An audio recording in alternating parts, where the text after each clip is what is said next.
You ever feel like you're just drowning in articles and opinions, trying to figure out what really makes a great team or, what makes a leader truly effective? Oh, absolutely. There's so much noise out there. Exactly.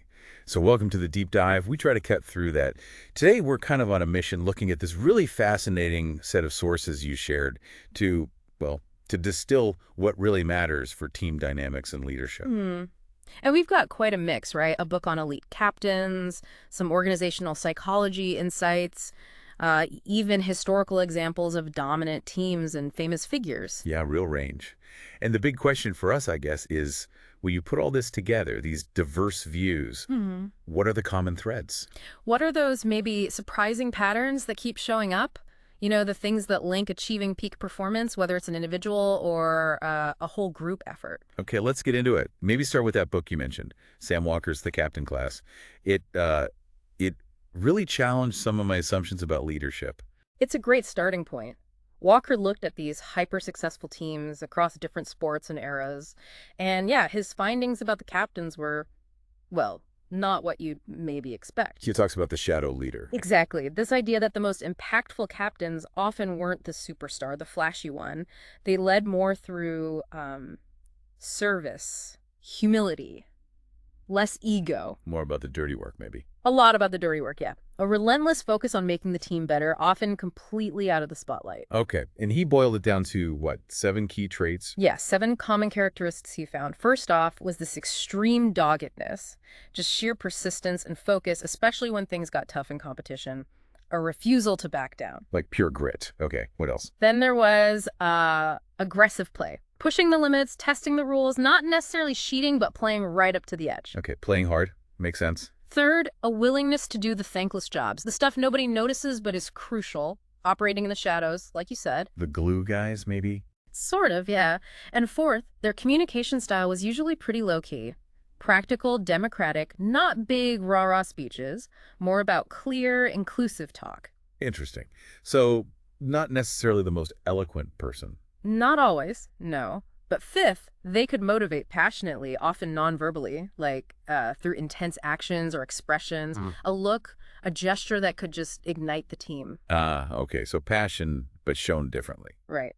And sixth, strong convictions. They had the courage to stand apart, maybe challenge the coach or teammates if they truly believed it was right for the team, even if it wasn't popular. That takes guts. Definitely. And the last one, number 7, was ironclad emotional control. Staying calm under fire, not melting down when the pressure was highest, being that steady presence. Wow. Okay, those 7 traits, they paint a picture that's quite different from the superstar leader archetype. It really does. It makes you question our usual assumptions. And, this connects nicely to J. Richard Hackman's work on team dynamics. Hackman. Yeah, he had some interesting ideas too, didn't he? Especially about conflict. He did. Yeah. One of his core arguments was that dissent, a bit of internal push and pull, is actually vital for teams to achieve great things. It prevents stagnation. So disagreement isn't always bad. Not according to Hackman. He believed it was crucial for getting to better, more novel solutions. He warned against what he called thoughtless agreements. Right, where everyone just nods along to avoid conflict, but Yeah, maybe misses something important. Groupthink. exactly that. That internal friction, if managed well, forces people to really examine ideas, defend them, refine them. So the leader's job isn't just to keep everyone happy, but maybe to facilitate productive disagreement. Precisely. He had this great analogy that leaders are less like orchestra conductors, rigidly following a score, and more like jazz musicians improvising together. Oh, I like that. More fluid, adaptive. Yeah, valuing different voices, allowing for that creative tension to produce something new and better. Okay, so we're seeing themes here. Maybe less ego, more service, the value of, well, managed conflict. Do we see this stuff reflected in those historical examples of dominant teams? I think we do. Take the Hungarian soccer golden team from the 50s. Soccer before them was very rigid, set positions. Right. They just threw that out the window. Total fluidity, players switching positions, covering for each other. It was all about the collective. Subordinating ego was key. Their whole philosophy was basically, together IS better. A real system approach. Yeah. Not just individual stars. Oh, totally. And then you have dynasties like the Yankees in the late 40s, early 50s, 5 straight World Series. Or the Montreal Canadiens in hockey, 5 straight Stanley Cups just after that. That kind of sustained winning. Yeah. It can't just be luck or one superstar carrying them year after year. It suggests something deeper about the team structure, the leadership, the culture, and maybe the ultimate example is the Boston Celtics in basketball. Ah, the Russell-era Celtics. 11 championships in 13 years. 11 and 13. And the truly mind-blowing part, they almost never had the league's leading scorer during that entire run. That's incredible. So how did they do it? It had to be Bill Russell. Right. But not just scoring. Russell was the linchpin, absolutely. But his focus was almost entirely on defense, rebounding, making his teammates better. He understood his role was team elevation, not personal stats. And didn't he famously refuse to go to his own Hall of Fame ceremony? He did. Said basketball was a team game, so there was no way he could accept an individual honor like that without his teammates. It perfectly illustrates his mindset. Wow, that speaks volumes. It reminds me of that Vince Lombardi quote. Individual commitment to a group effort, that is what makes a team work. Something like that. Yeah, exactly. The Celtics were like the living embodiment of that. And you see echoes of this team-first approach in other long-running successes. Think about the San Antonio Spurs in the NBA. Right, Popovich and Duncan. 5 titles over nearly 2 decades, insane playoff streak, and often not with the biggest payroll either. And Tim Duncan himself is fascinating. Super dominant player, but incredibly understated. His backstory, too, started as a swimmer, lost his mom young, came to basketball late. And didn't he write a paper in college about arrogance being bad for groups? Yeah. He co-authored one, yeah. On the negative impact of egocentrism on group cohesion. It's almost like he studied how not to be and then lived it. His nickname, the Big Fundamental, kind of says it all. Right. Reliable, effective, not flashy. And he famously took pay cuts, right, multiple times so the team could afford other good players. It's that same pattern, again, selflessness for the collective good. You see it with the Steelers dynasty in the 70s, too. 4 Super Bowls. And the New Zealand All Blacks in rugby. Their win rate, something like 80% over more than a century, with a relatively small population to draw from. It's staggering. It has to be about the system, the culture. So it's not just talent. It's how people connect, communicate, work towards that common goal, which brings up communication itself. Wasn't there some MIT research on that? Yes, from the Human Dynamics Lab. They found something really interesting. Team success wasn't best predicted by formal meeting interactions. Oh, so what was it? It was more about the energy and engagement outside those meetings.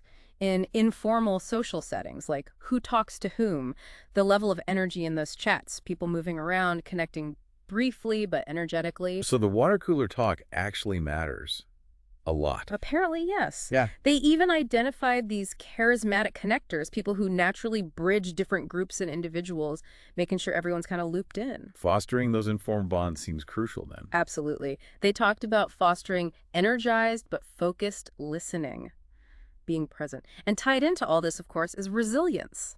You can't have sustained success without it. Right, the ability to bounce back. This is where Richard Davidson's work comes in, isn't it? On the brain and emotions. Exactly. Davidson's research links things like a stronger prefrontal cortex, your thinking cap, basically with better ability to manage negative emotions, stay focused when things go wrong. Okay, so some people might be wired for resilience. Maybe partly, but Davidson is also a huge proponent of neuroplasticity, the idea that our brains can actually change, rewire themselves based on experience. Like learning a skill. Precisely. So resilience isn't just fixed. It can be learned, developed, like by consciously practicing how you reframe setbacks and adversity. Your brain adapts. Which leads right into that classic question.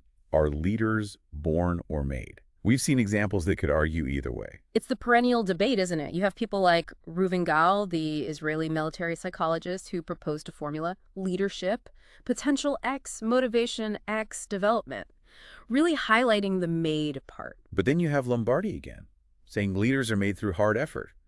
But you still wonder if some people just have that innate spark. It's almost certainly a mix. Biology probably plays some role, gives you a starting point. But development, hard work, learning from experience, that seems crucial for actually becoming an effective leader. It's not just about potential. Right. But, there's another interesting wrinkle, a book called Aggression and Adaptation. Oh, what did that add? It looked at highly successful people, particularly in business, and suggested that a certain degree of, let's call it assertive, maybe even slightly aggressive self-expression was often present. So, not always just humble service. A bit of edge might be needed. It adds complexity, yeah. It suggests that maybe in some highly competitive fields, that intense drive, that assertiveness, even if it borders on hostility sometimes, might be part of the success equation. It complicates the purely collaborative picture a bit. That is an interesting nuance. It makes me think of someone like Yogi Berra. Ah, Yogi, a great example of overcoming skepticism. Totally. People made fun of how he looked, how he talked, his unconventional style. But talk about persistence. Absolutely. He faced a lot of doubters early on. His batting style was weird. His catching needed work. But man, he could hit. And he worked relentlessly on his catching. The veteran pitchers took him on as the project, basically rebuilt his technique. And the results. Just staggering. All those pennants, World Series rings, Hall of Fame. He just willed himself to greatness through sheer perseverance. He really did. Now, it's maybe useful to briefly contrast that kind of team-focused success or overcoming limitations with the sheer individual star power of figures like, say, Babe Ruth or Pele. Right. Ruth was more than a player. He was a cultural icon in the 20s. Larger than life. Absolutely. And Pele in soccer, just a global phenomenon. Yeah. Billions knew him. Unbelievable skill, charisma, titles galore. Their individual fame and magnetism were a huge part of their story. Maybe a bit different from the Russells or Duncans, whose impact felt more internally focused on the team's function. Yeah, it's a slightly different dynamic. Their individual brilliance was obviously key to team success, but it was intertwined with this massive personal celebrity in a way that feels distinct from some of the other examples we've focused on. Okay, which sort of brings us back full circle to Lombardi. We think of the intensity, the wing isn't everything, it's the only thing guy. But there was more to him. There really was. It's interesting that he struggled to get a head coaching job for years. He suspected his Italian heritage was a factor back then. Really? I didn't know that. Yeah. But when he finally got a shot with Green Bay, a team that was really down, he made a point of building an inclusive roster. He brought in talented black players who were maybe overlooked elsewhere, and crucially, he made Willie Davis, a black player, a defensive captain. That was a big deal at the time. So beyond the X's and O's and the yelling, there was a focus on fairness, opportunity, respect. Exactly. It fits with his other quote, something about leadership being about earning trust, winning hearts. It shows a broader understanding of leadership beyond just demanding effort. It's about connection, inspiration. Really rounds out the picture. So, okay, wrapping this all up, if we try to synthesize everything we've touched on. It feels like sustained success, whether it's a team or a leader, isn't about one single thing, is it? It's this complex blend. Yeah, like selflessness definitely keeps coming up. Resilience, bouncing back. Communication, not just talking, but connecting. Even managing conflict constructively. And that constant focus on the collective goal, above individual stats or glory. But the way teams and leaders achieve that blend, well, as Walker showed with captains, it can be surprising. Not always the obvious path. Right. Which leads to maybe a final thought for you listening. Given all these different angles, the quiet captains, the value of dissent, the team first stars, the importance of connection, resilience, what element do you think gets overlooked the most today? Yeah, what aspect of team dynamics or leadership do you feel is most underestimated in the world right now? And perhaps more importantly, if you focused more intentionally on that element in your own work or life, could it lead to some unexpected breakthroughs? It's that balance, isn't it, between pushing yourself and contributing to something bigger? Exactly. Hopefully digging into these examples, this deep dive, helps give all of us, you included, a richer, maybe more practical sense of what it really takes to excel, not just alone, but together.